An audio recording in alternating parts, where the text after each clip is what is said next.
마가복음 5번째와 6번째 메시지입니다.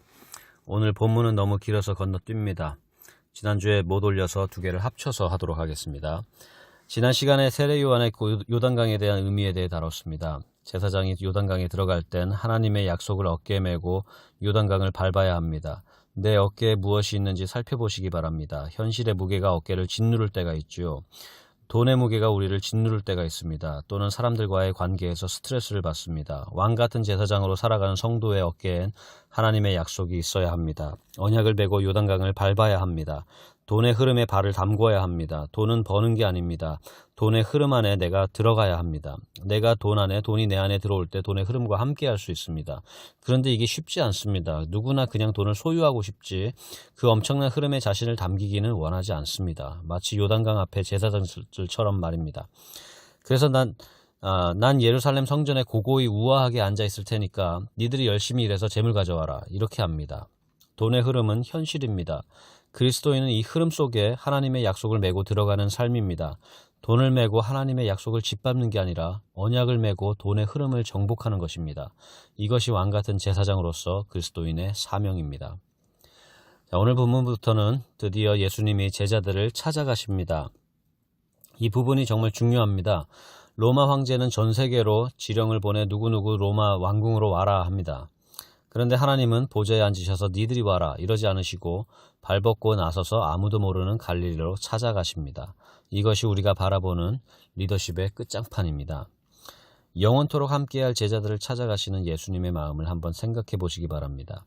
3년간 함께 동거동락하고 나중엔 자신을 배신하고 그리고 자신들의 생명을 모두 태워 삼위일체를 관계를 이루어갈 바로 그 제자들을 지금 찾아가는 것입니다.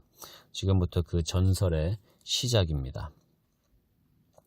베드로가 고기 잡는 모습이 성경에 2번 나옵니다. 그런데 2번 다 고기를 한 마리도 못 잡습니다. 요즘으로 말하면 실적이 안 좋다는 것이죠. 직장에선 혹은 사업의 실패의 위기가 찾아옵니다. 이때 예수님이 찾아가십니다. 낮은 마음은 하나님의 임재를 받아내는 중요한 자세입니다. 난 왜 이러지? 왜 이렇게 안 풀리지? 정말 열심히 했는데 난 왜 안 될까? 절망이 찾아옵니다. 그런데 다르게 보면 마음이 낮아졌기 때문에 관점이 바뀝니다. 낮은 마음 때문에 하나님이 보이고 성령님의 음성이 들리기 시작합니다. 내 힘이 빠졌으니까 하나님의 힘이 느껴집니다. 지금 힘이 듭니까? 답답합니까? 내 자신 때문에 좌절됩니까? 하나님께서 우리에게 찾아오는 순간입니다. 세베대의 아들들이 나옵니다. 세베대는 당시 갈릴리 해상업의 큰 손이었습니다. 세베대표 생선은 예루살렘까지 운송되는 유명 상품이었습니다. 대제사장부터 로마 정치인들까지 연결이 되는 굵직한 네트워크를 가지고 있었습니다. 그래서 세베대의 아들 요한이 예수님의 십자가 처형 당시 바로 옆에까지 들어갈 수가 있었습니다. 당시에도 사형수 옆에까지 들어갈 수 있는 특권은 흔치 않는 권력이었습니다. 또한 세베대는 신앙심도 깊어서 자신의 2 아들을 세례 요한의 제자로 들여보냅니다. 신약 성경의 치맛바람으로 유명한 요한과 야고보의 어머니도 세베대의 아내였습니다. 그만한 재력과 권력을 소유했었다는 것이죠. 이 세베대의 2 아들이 예수님을 따릅니다. 세례 요한이 그렇게 지시했습니다. 저분이 그리스도시니 너희는 저들을 따르라고 요한과 야고보를 예수님께 보냈습니다. 이때도 세례 요한은 자신은 죽어가면서도 예수님께 가장 중요한 2 제자를 보냅니다. 이들은 고기를 잡고 싶어서 잡는 게 아니었습니다. 당시 로마 식민지 사회였던 이스라엘에서 할 수 있는 것이라곤 이것밖에는 없었습니다. 친일파처럼 친로마파로 마태처럼 세리를 하던가 아님 독립투사 같은 열심당원이었던 시몬처럼 반로마 운동을 펼쳐야 했었습니다. 친일이냐 독립이냐 극우냐 극좌냐 이렇게 대략 이해한다면 현재 한국 상황보다 훨씬 심각한 사회 갈등이 존재했던 시대였습니다. 유일하게 기대하고 따르던 세례 요한도 잡혀 들어가고 이런 상황에 이들이 할 수 있었던 건 갈릴리 호수에서 고기를 잡는 일밖에 할 수 없었습니다. 그런데 이제 그 고기잡이조차 제대로 못합니다. 정말 낙심이 될 수밖에 없습니다. 이렇게 좌절하고 있던 그들에게 예수님께서 다가오십니다. 그리고 더 낮은 곳으로 그물을 던지라고 합니다. 바다의 관점에선 낮은 곳이 깊은 곳입니다. 좌절되는 상황에서 내가 낮아진 것만 보지 말고 깊어졌다는 것을 보시기 바랍니다. 같은 현상이지만 의미가 다릅니다. 나의 낮아짐은 하나님의 임재를 더욱 깊이 담아내는 시간입니다. 높아진 마음을 낮추시고 낮아진 마음에 성령을 부어 높이십니다. 복음의 길을 평탄케 만드시는 성령님이십니다. 내가 너희로 사람을 낚는 어부로 만들겠다고 합니다. 사실 이들은 고기가 좋아서 고기를 잡는 것보다 사람과 함께하는 것이 좋아 고기를 잡던 사람들입니다. 친로마를 하자니 그 반대편 사람들과 관계가 깨어지고 독립투사로 반로마를 하자니 다른 사람들과 관계가 깨어집니다. 이러지도 저러지도 못하고 그냥 고기나 잡자라고 갈릴리에서 조용히 있던 그 마음을 아시고 이젠 나와 진짜 사람을 잡자고 하십니다. 그리고 제일 먼저 그리스도가 잡혀주십니다. 하나님이 잡혀주십니다. 그물은 빈 그물이었지만 이들은 그리스도를 잡았습니다. 손으로 잡은 것이 아니라 마음으로 잡았습니다. 노력으로 잡은 것이 아니라 믿음으로 잡았습니다. 하나님이 우리에게 잡혀주십니다. 이것이 이스라엘이라는 이름의 의미입니다. 야곱의 이름이 이스라엘로 바뀔 때 이미 하나님은 이스라엘에게 잡혀주실 것을 다짐하셨습니다. 당신의 몸과 마음을 이들에게 내어주실 것을 다짐하시고 너의 이름을 이제 이스라엘이라 부르겠다고 하십니다. 그리고 제자들과 함께 회당으로 들어가십니다. 회당에선 사람들이 모여 자유토론을 합니다. 현재 자신들의 처한 상황에 비춰 율법에 대한 끝장 토론입니다. 유대인의 교육의 핵심이 모두 여기서 나옵니다. 유대 공동체마다 주요 지도자들은 경전을 놓고 그 의미를 총체적으로 해석하여 서로 토론을 합니다. 아이들 모두 참여하여 듣습니다. 이 방법이 모든 학문의 최종착지입니다. 한국교회도 아이들을 어른들과 분리하지 말고 함께 말씀을 놓고 토론할 수 있는 환경을 한번 꿈꿔봅니다. 자, 예수님도 들어가셔서 이 끝장 토론에 참여하십니다. 그런데 기존의 서기관들과 해석과는 완전히 다른 메시지가 나옵니다. 새로운 해석이 풀어져 나옵니다. 율법과 현실적 삶의 대립이 아닌 율법의 완성이자 말씀과 현실의 일치가 되는 지혜가 흘러나옵니다. 듣는 사람들 모두가 놀랐습니다. 이게 어떻게 이렇게 풀리는가? 사람들은 말씀에 대한 지금까지 경험하지 못한 깊은 깨달음으로 들어갑니다. 이때 귀신 들린 사람이 소리를 지릅니다. 감히 귀신이 예수님께 말을 겁니다. 근데 그걸 또 예수님은 대응해 주십니다. 귀신의 말을 한번 들어보죠. 나사렛 예수여, 우리가 당신과 무슨 상관이 있나이까? 우리를 멸하러 왔나이까? 나는 당신이 누구인 줄 아노니 하나님의 거룩한 자니이다. 자, 세 가지 포인트 있습니다. 첫 번째, 우리가 당신과 무슨 상관이 있는가? 삼위일체 관계에 대한 부정입니다. 난 너와 상관이 없다라는 거죠. 저 사람이 죽든 말든 상관없다. 이러면 사회가 다 망해버립니다. 두 번째, 자신들이 망할 것이라는 피해망상입니다. 저 사람은 나를 망하게 할 것이다 라는 선입관, 불신, 이것이 관계가 파괴되는 이유입니다. 어떤 관계도 제대로 할 수가 없습니다. 결국엔 모두 파멸하고 맙니다. 자, 세 번째, 자기 입장에서만 상대를 해석하고 안다고 생각합니다. 귀신이 그리스도를 제일 먼저 알아봤습니다. 예수가 그리스도이심을 아느냐가 중요한 게 아닙니다. 그건 귀신도 압니다. 악령은 삼위일체 언약의 관계를 완성케 하기 위해 오신 그리스도와 관계가 없다고 합니다. 나보고 주여 주여 하는 자마다 천국에 오는 것이 아니라고 합니다. 네가 나랑 무슨 상관이냐라고 하십니다. 내가 굶주렸을 때 목말랐을 때 넌 어디 있었냐고 하십니다. 삼위일체 관계는 성령으로 서로 심령의 목마름과 배고픔을 채워주는 그런 관계입니다. 그래서 예수님의 반응은 그만 조용히 하고 나오라고 합니다. 귀신 들린 사람이 심히 떨다가 큰 소리를 지르면서 귀신이 나갑니다. 이런 현상 어디서 많이 봤냐면 이민교회에서 많이 봤습니다. 당회할 때, 재직회할 때 큰 소리 지르고 부들부들 떨고 그러다가 우르르 자리 박차고 나가서 옆에다가 교회 세웁니다. 소망교회면 옆에다가 새 소망교회 세웁니다. 다음 세대들은 그러지 마시기 바랍니다. 자신의 관점에서만 신앙을 정의하고 다른 사람과의 관계를 깨지 말기 바랍니다. 저 사람들 때문에 우리 다 망한다라고 피해망상 갖지 말기 바랍니다. 오히려 상대의 실수를 품고 기도하며 수준이 낮은 것이 아니라 깊은 것으로 받아들이는 믿음의 세대가 되길 바랍니다. 니들은 우리와 상관이 없다라고 박차고 나가지 말고 서로의 다름을 인정하며 존중하고 더 큰 하나님의 뜻을 품는 소망의 세대가 되기를 바랍니다. 우리 서하, 장하, 지우, 위준이의 세대는 그렇게 되기를 기도합니다. 예수님이 베드로 집에 들어가십니다. 베드로의 장모님이 열병으로 쓰러졌습니다. 사도 베드로 이전에 사위 베드로를 한번 생각해 보세요. 베드로 같은 사위가 있으면 어떻겠습니까? 제 딸이 만약 베드로 같은 사위를 얻어와서 아빠, 나 사랑하는 사람이 생겼어요. 베드로 같은 사람이에요. 근데 성령 받기 전 베드로 같아요. 이러면 제가 아주 속이 터지겠지요. 그러면 그냥 성령 받은 다음 베드로랑 결혼해라. 이러던가. 근데 요즘 세상에는 그 여자 신랑 데리고 와서 아빠 나 이 여자랑 결혼할래요. 이런 말만 안 해도 다행인 세상을 살고 있어서 아무튼 기도를 많이 해야 합니다. 자, 다시 돌아가서 장모의 관점에서 베드로 같은 사위 정말 열받습니다. 잡아오라는 고기는 안 잡아오고 맨날 빈손입니다. 경제 능력이 없어요. 친구들만 좋아하고 맨날 사람들이랑 몰려다니면서 떠들기만 합니다. 사람은 좋은데 말만 많고 무능력한 사위입니다. 베드로 장모가 맨날 이렇게 생각했겠죠. 참 저놈한테 딸을 주는 게 아닌데 세베대 영감 아들들한테 줬어야 하는데 아무리 후회해봐도 이미 늦었습니다.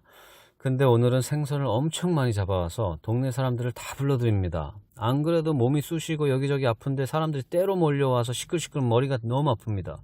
끝내는 장모님 열받아 쓰러졌습니다. 베드로의 장모에게 예수님께서 또 찾아가십니다. 그리고 속삭입니다. 당신 사위가 누굴 잡아왔는지 좀 보세요. 수천 년간 기다려온 메시아를 당신 사위가 잡았습니다.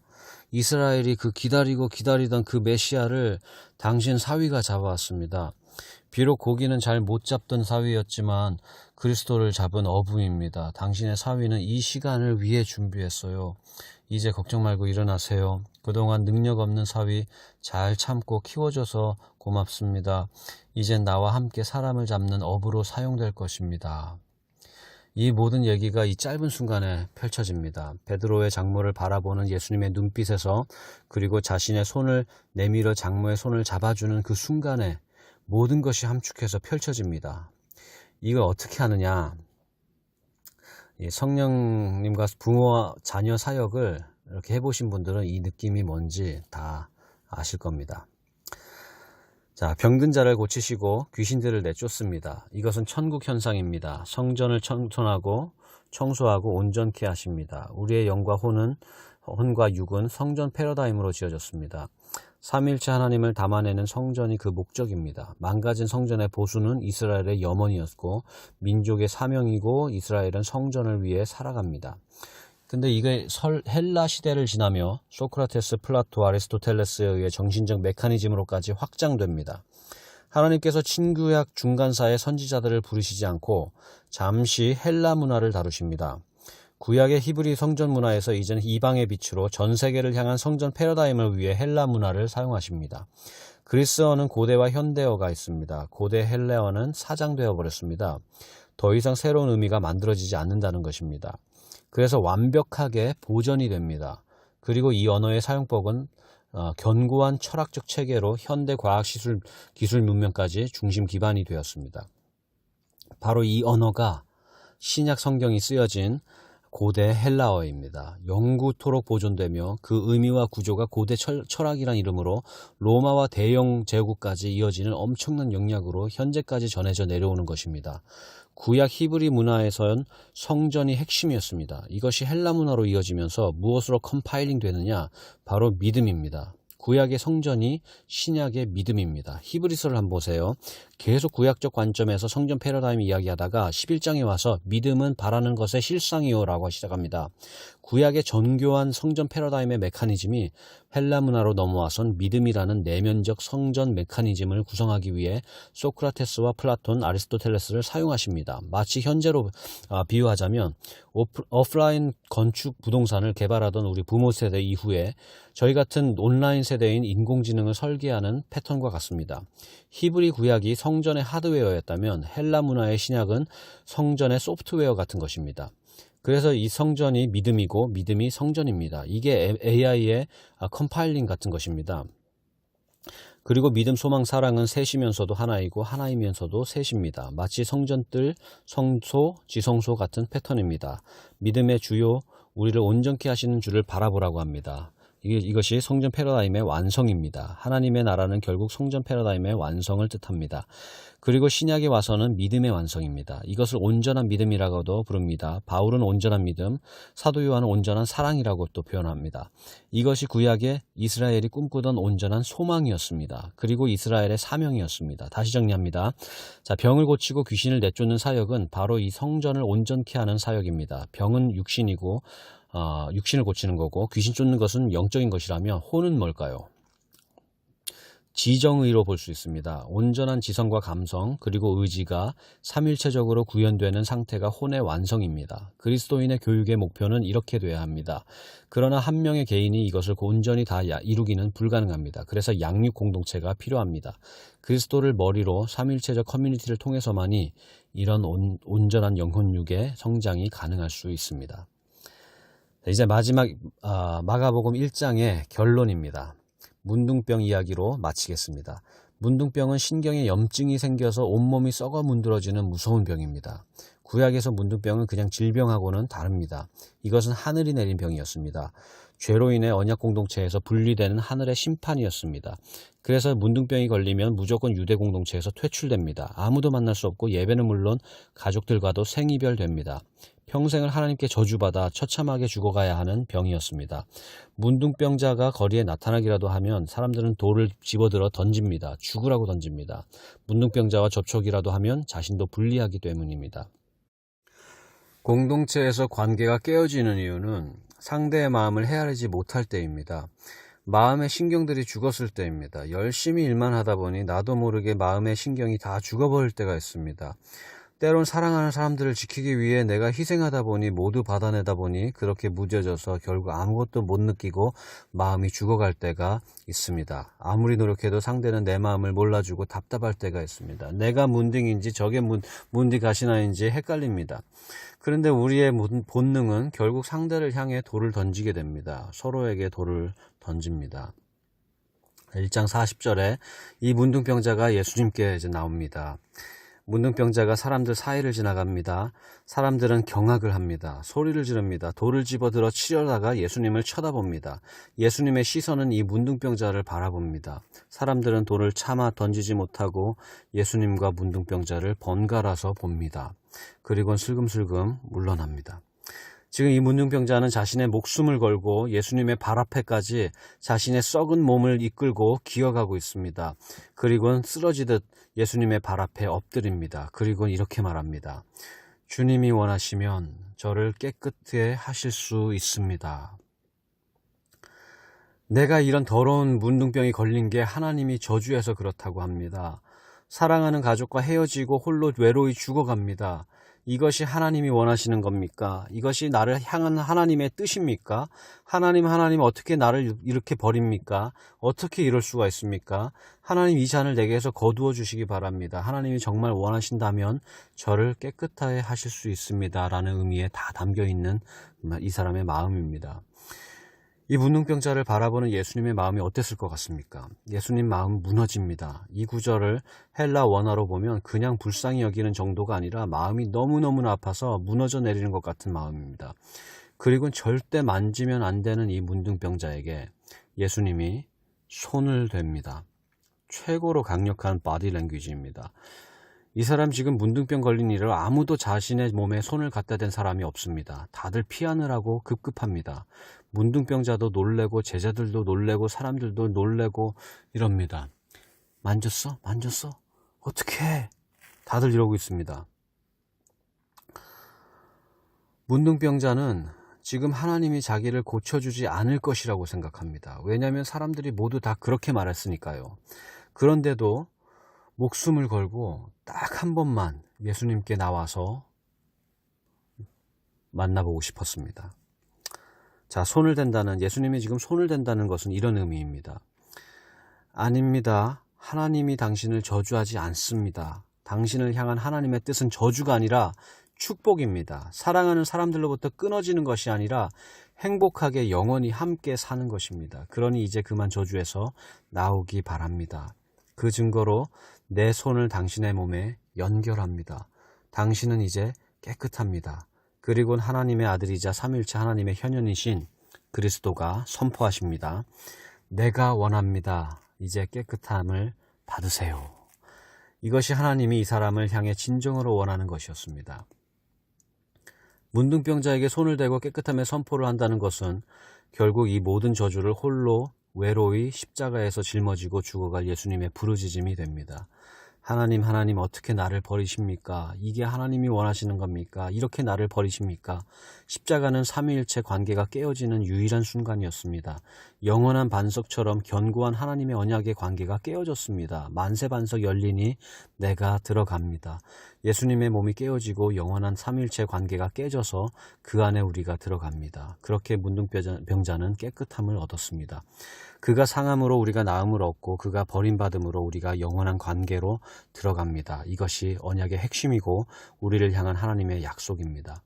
내 안에 문둥병 같은 모습이 보일 때가 있습니다. 또는 상대방에게서 문둥병 같은 모습이 보입니다.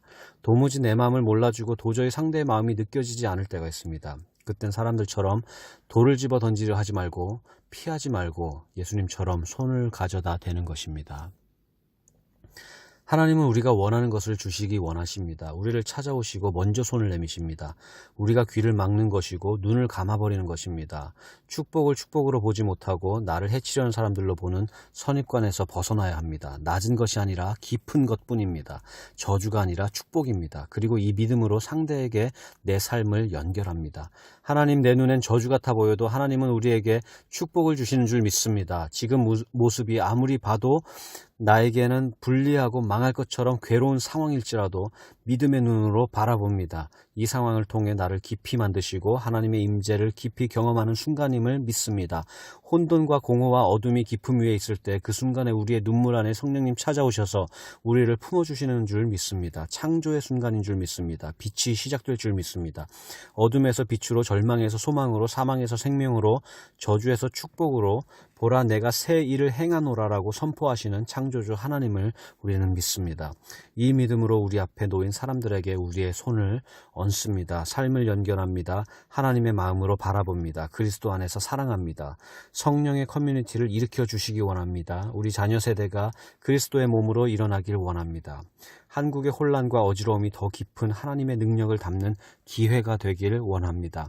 낮은 것이 아니라 깊은 것입니다. 지금 우리가 당한 모든 상황은 저주가 아니라 축복인 것을 믿습니다. 하나님의 약속은 이 모든 어려움을 뚫고 이루어 가실 것입니다. 이번 한 주도 우리의 삶 속에 이 하나님의 약속을 붙들고 요단강을 밟는 이런 일들이 있기를 믿음으로 선포합니다.